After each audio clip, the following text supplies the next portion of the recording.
everyone, I'm Teacher Al. Welcome to my channel. Today we're going to study area of parallelogram.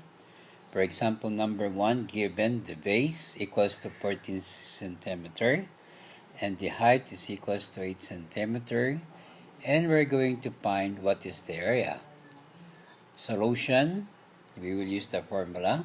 The formula of parallelogram, area equals base times height. Then we have to substitute. The given base is 14 times the given height is 8. And we're going to find the product. 14 times 8 equals 112 square centimeter is the area. Okay, that's the answer for number 1. And number 2 is a problem. A playground and the shape of parallelogram has an area of 110 square meter. What is its base if the height is 55 meter? Solution, again, we will use the formula of parallelogram. Area equals base times height. Then we have to substitute. The given area is 110 equals the base times the given height is. Then we have to multiply it. B equals B times 55 equals 55B, and the area, which is 110, just only bring down or copy.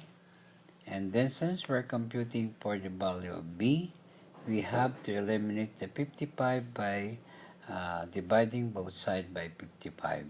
So 110 divided by 55 equals 2. And 55 divided by 55 is 1 times B equals B. So the height now, the base now is 2 meters. Okay, the third problem.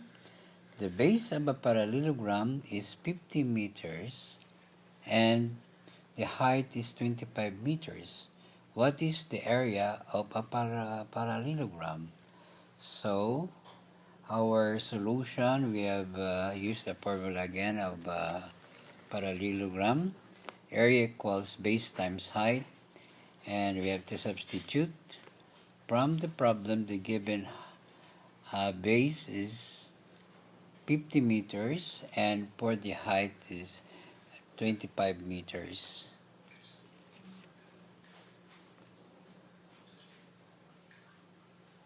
And then we have to multiply 25 times 50, so the area now is 1,250 square meter. Okay, thank you.